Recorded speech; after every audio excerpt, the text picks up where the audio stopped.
नमस्कार दोस्तों और स्वागत है आपके अपने चैनल स्पूकी पॉइंट पर। यहाँ हम आपको दुनिया भर की असली डरावनी घटनाओं, पैरानॉर्मल एक्सपीरियंसेस और रहस्यमयी किस्सों से रूबरू कराते हैं। तो तैयार हो जाइए डर और रोमांच के इस सफ़र के लिए। इजिप्ट एक ऐसा देश है जो अपने प्राचीन रहस्यों, पिरामिड्स और ममीज़ के लिए जाना जाता है। लेकिन आज हम आपको एक ऐसे गहरे, रहस्यम, खौफनाक रहस्य से रूबरू करेंगे जहां रातों में सिसकियों की आवाज़ें गूंजती हैं। इसे रोता हुआ कब्रिस्तान कहा जाता है। कायरो के पुराने इलाकों में एक ऐसा नाम जो पीढ़ी दर पीढ़ी डर भरी फुसफुसाहटों में सुना गया है। आधिकारिक तौर पर इसे क्राफा कब्रिस्तान के नाम से जाना जाता है। यह दुनिया के सबसे पुराने और बड़े कब्रिस्तानों में से एक है जो मीलों तक फैला हुआ है और इसमें बादशाहों, उलेमाओं और आम नागरिकों की कब्रें हैं। सदियों से परिवार इस कब्रिस्तान में रहते आए हैं। कब्रों की देखभाल करना उनकी ज़िंदगी का हिस्सा है। लेकिन इस मौत के शहर के अंदर एक ऐसा हिस्सा है जो इतना डरावना है कि यहाँ के लोग भी सूरज ढलने के बाद वहाँ कदम नहीं रखते। ये इलाका जो पुरानी दीवारों के पीछे छुपा हुआ है और झाड़ियों से घिरा है, रात में गूंजती दुख भरी चीखों के लिए मशहूर है। कहा जाता है कि यह रोना एक परेशान रूह की है जो हमेशा के लिए जिंदगी और मौत के बीच फंसी हुई है। शक करने वाले इसे अंधविश्वास मानते हैं, लेकिन जो भी इस रोने वाली कब्र के पास गया है वो या तो बदल कर लौटा है या फिर कभी लौट नहीं पाया। नवंबर की एक ठंडी शाम थी जब मैं कायरो पहुंचा। शहर जिंदा था, दुकानदारों की बातें और भुने हुए मसालों की खुशबू से भरा हुआ। मैं सालों से भूतिया कहानियों और पैरानॉर्मल किस्सों की तलाश में था। भूतिया मकान, श्रापित गांव और डरावनी परछाइयाँ। लेकिन रोता हुआ कब्रिस्तान से जुड़ी कहानियाँ मुझे सबसे ज़्यादा रोमांचित कर रही थीं। मुझे इसकी जानकारी एक ईमेल के ज़रिए मिली थी।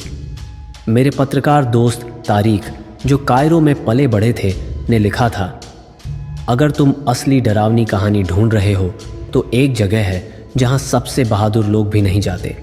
लोग कहते हैं कि वहां मरे हुए रोते हैं और वो खुद के लिए नहीं रोते। मैं इसको नज़रअंदाज नहीं कर सका। अपने कैमरे, ऑडियो रिकॉर्डर और नोटबुक के साथ मैंने इस खौफनाक कहानी के पीछे की सच्चाई जानने का फैसला किया। जैसे ही मेरी टैक्सी कब्रिस्तान की बाहरी सीमा के पास पहुंची, शहर की हलचल एक अजीब खामोशी में बदल गई। कराफा कब्रिस्तान एक भूल भुलैया की तरह मेरे सामने फैला हुआ था, संकरी गलियों से भरा हुआ, जो ऊंचे मकबरों और साधारण कब्रों के बीच से होकर गुजरती थीं।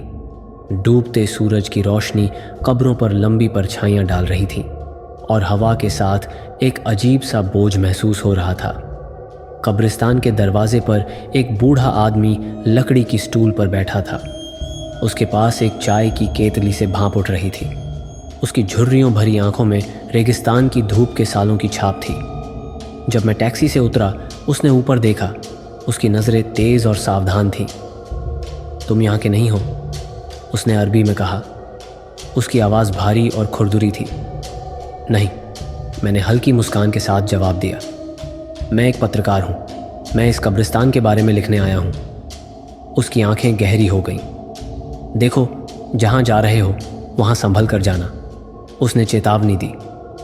मरे हुए अपनी शांति में खलल पसंद नहीं करते।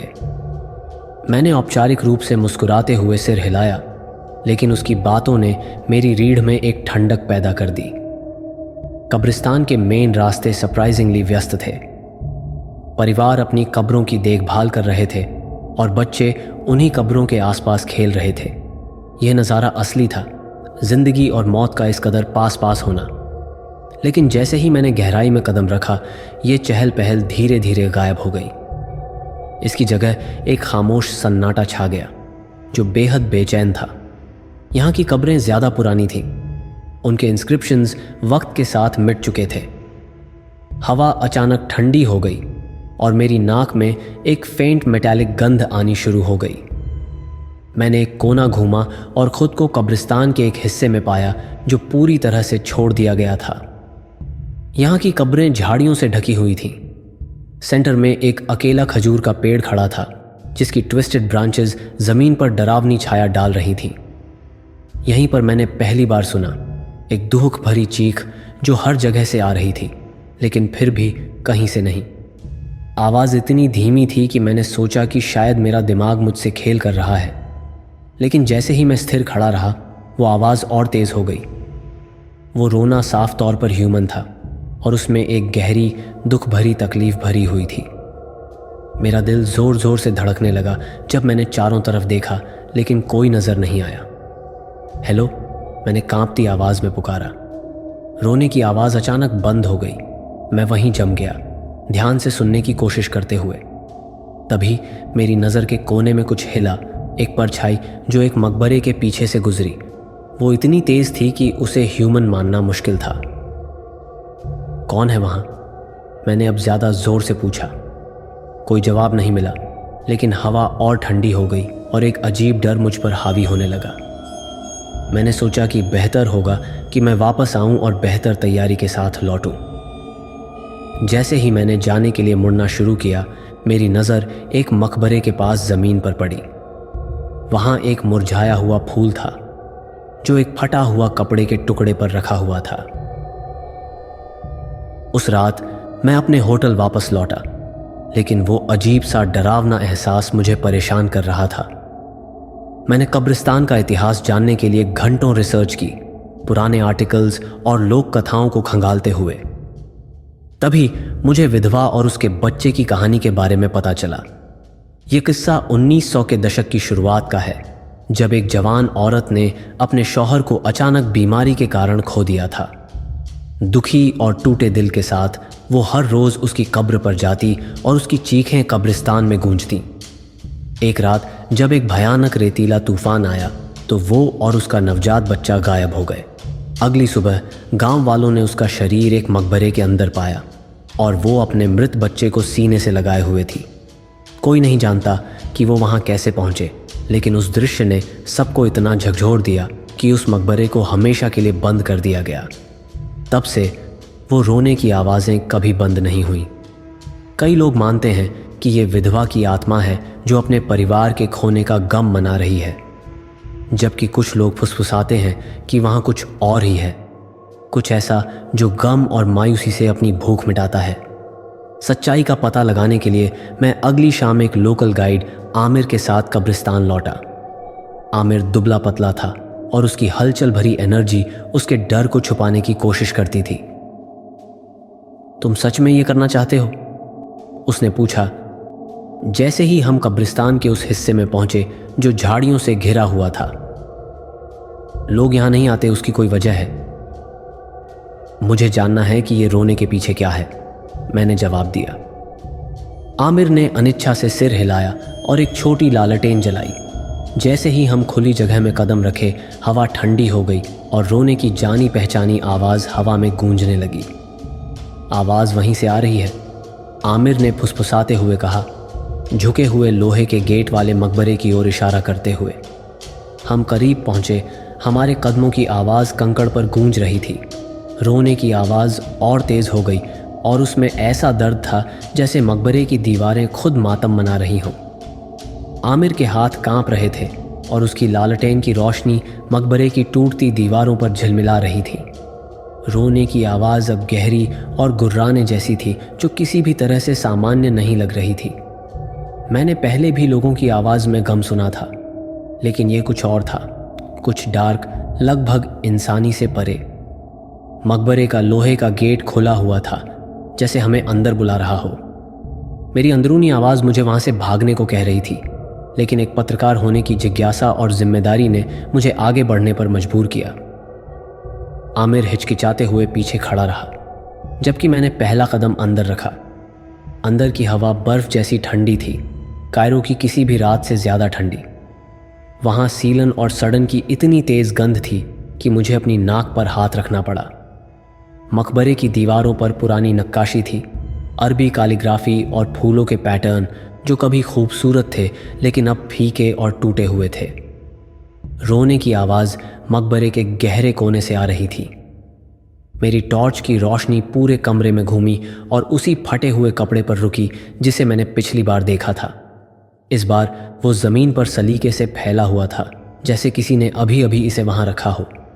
उसके पास एक टूटा हुआ फूलदान पड़ा था जिसमें सूखे फूलों की पंखुड़ियां राख की तरह बिखरी हुई थीं। आमिर आखिरकार अंदर आया। उसके होंठों पर दुआएं थीं। यह जगह सही नहीं है, हमें यहां नहीं होना चाहिए। मैंने जवाब देने की कोशिश की, लेकिन तभी रोने की आवाज़ बंद हो गई। एक भारी खामोशी कमरे में छा गई। आमिर की आंखें डर से चौड़ी हो गईं और उसने कांपती उंगली से मकबरे के पीछे की ओर इशारा किया। वहां परछाइयों में एक आकृति खड़ी थी। वह एक औरत थी जो काले फटे हुए चादर में लिपटी हुई थी। उसकी कमजोर काया पर चादर लिपटी हुई थी और उसका चेहरा अंधेरे में छिपा हुआ था, लेकिन उसकी मौजूदगी को महसूस करना नामुमकिन था। वो असामान्य रूप से स्थिर खड़ी थी, जैसे किसी चीज का इंतजार कर रही हो या किसी का। हेलो, मैंने आवाज दी। मेरी आवाज डर से कांप रही थी। उस औरत ने हल्के से अपना सिर झुकाया और यह हरकत इतनी अजीब थी कि उसने मेरे अंदर एक अजीब बेचैनी भर दी। धीरे धीरे उसने अपना हाथ उठाया और कपड़े के पास जमीन की तरफ इशारा किया। तुम क्या चाहती हो? मैंने कांपते हुए कदम आगे बढ़ाया। अचानक लालटेन बुझ गई। पूरा कमरा अंधेरे में डूब गया। आमिर ने चीख मारी और मैं पीछे की तरफ गिर पड़ा, टॉर्च के लिए इधर उधर हाथ चलाते हुए। जब मैंने टॉर्च चालू की तो वो आकृति गायब हो चुकी थी, लेकिन रोने की आवाज़ फिर से शुरू हो गई, इस बार और तेज और दर्द भरी। ये आवाज़ हर तरफ से आ रही थी, जैसे किसी ने हमें चारों तरफ से घेर लिया हो। मकबरे की दीवारें इस आवाज़ से गूंजने लगीं, जैसे कि वो भी इस दर्द में शरीक हों।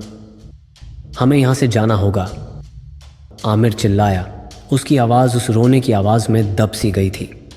जैसे ही हम दरवाजे की तरफ भागे, मैंने पीछे मुड़कर देखा और वहीं जम गया।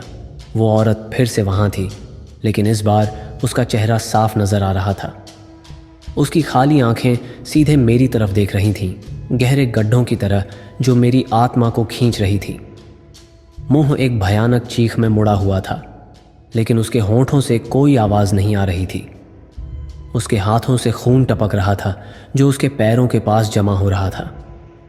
भागो, आमिर ने मेरा हाथ पकड़कर खींचा और मैं अपनी जगह से हिला।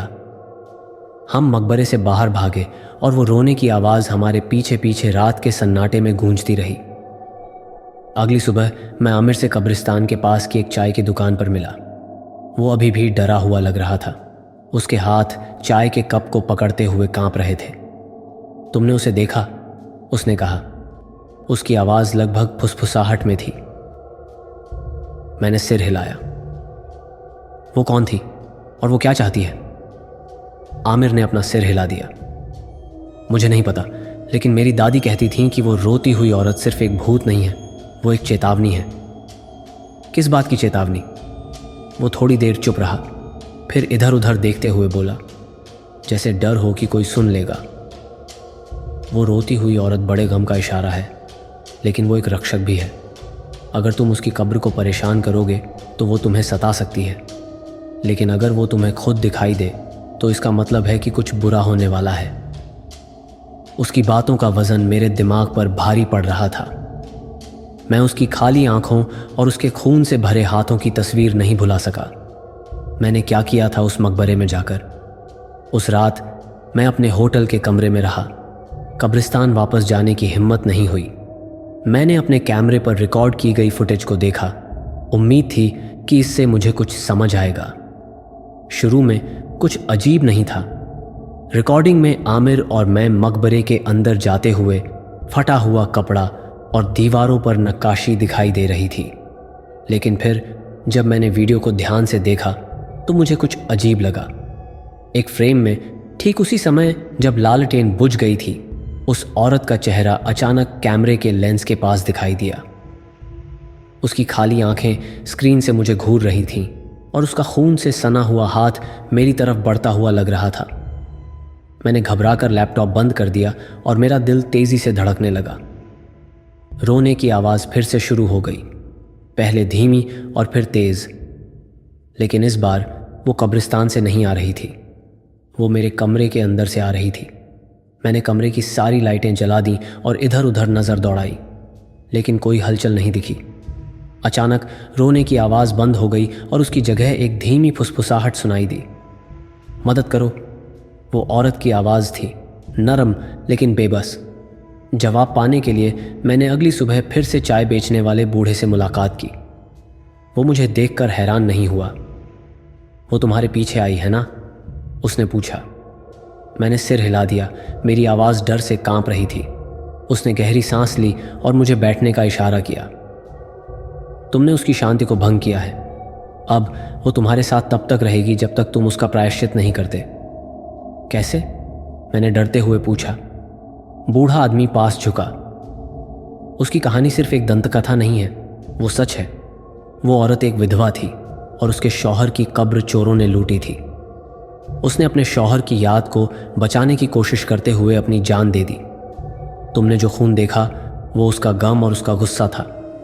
तुम्हें उसके शौहर की कब्र ढूंढनी होगी और जो कुछ चुराया गया था उसे वापस रखना होगा। लेकिन कैसे? उसने एक छोटा मुड़ा हुआ नक्शा मुझे पकड़ा दिया। ये तुम्हें वहां ले जाएगा, लेकिन याद रखना, रास्ता खतरनाक है और आत्माएं तुम्हें आसानी से गुजरने नहीं देंगी। आमिर की अनिच्छा के बावजूद मैंने उसे नक्शे की मदद से कब्रिस्तान के उस हिस्से में चलने के लिए मना लिया जो झाड़ियों और टूटे पत्थरों से घिरा हुआ था। जैसे जैसे हम अंदर बढ़े, रोने की आवाज़ अब लगातार और तेज होती जा रही थी। ये आवाज़ एक दुख भरी सिम्फनी की तरह हर तरफ गूंज रही थी। घंटों तक खोजने के बाद हमें आखिरकार वो जगह मिली। यह एक पुरानी कब्र थी जिसे एक टूटे हुए पत्थर से चिह्नित किया गया था। उस क्षेत्र में टूटे हुए मिट्टी के बर्तन और कपड़े के टुकड़े बिखरे हुए थे। ऐसा लग रहा था जैसे ये सब किसी कब्र चोर की लूट के अवशेष थे। आमिर ने एक छोटा लोटा निकाला और ज़मीन को साफ करना शुरू किया। ये बहुत गलत महसूस हो रहा है, उसने फुसफुसाते हुए कहा। जैसे ही हमने क्षेत्र को साफ करना और जो कुछ भी हो सकता था उसे वापस जोड़ने की कोशिश की, हवा और ठंडी हो गई। परछाइयाँ बार बार मेरी नज़र के कोनों में चमक रही थीं और फिर रोने की आवाज़ और ज़ोर से गूंजने लगी, जैसे कि वो आवाज़ हमारी हर हरकत पर प्रतिक्रिया कर रही हो। जल्दी करो, आमिर ने कहा। उसका चेहरा पसीने से भीगा हुआ था, भले ही हवा बर्फ जैसी ठंडी थी। अंत में हमने मिट्टी के बर्तनों और कपड़ों के टुकड़ों को कब्र पर वापस रख दिया। जैसे ही हमने आखिरी टुकड़ा रखा, रोने की आवाज़ अचानक बंद हो गई। उसकी जगह एक गहरी डरावनी खामोशी ने ले ली। कुछ पलों के लिए मुझे लगा कि सब कुछ खत्म हो गया है, लेकिन तभी उसने खुद को प्रकट किया। रोती हुई औरत कब्र के पास खड़ी थी, लेकिन इस बार उसका चेहरा पहले जैसा भयावह नहीं था। उसकी खाली आंखों में अब आंसू झिलमिला रहे थे और उसके होंठ एक दुआ की तरह हिल रहे थे। वो मुझसे आंखें मिलाकर देख रही थी और फिर हल्के से सिर हिलाया। फिर वो धीरे धीरे गायब हो गई, जैसे वो कभी वहाँ थी ही नहीं। उस रात के बाद मैं कभी उस रोते हुए कब्रिस्तान में वापस नहीं गया। उस अनुभव ने मेरे दिल और दिमाग पर ऐसा गहरा असर छोड़ा जिसे मैं कभी भुला नहीं सकता। मैंने जितना देखा और महसूस किया था उससे कहीं ज़्यादा सवाल मेरे पास थे। क्या मैंने उसकी आत्मा को शांति दी थी, या वो बस मेरी समझ से परे किसी चीज़ का हिस्सा थी? आज भी जब मैं रात को अकेले होता हूँ तो मुझे कभी कभी उसकी चीखें सुनाई देती हैं। वो आवाज़ एक याद दिलाती है कि दुनिया के छुपे हुए कोनों में गम और दर्द कैसे छिपा हुआ है।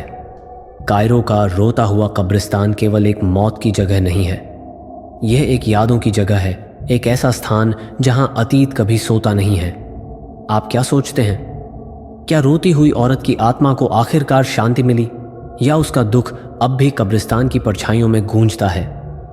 अपनी राय नीचे कमेंट में ज़रूर बताएं। देखने के लिए धन्यवाद।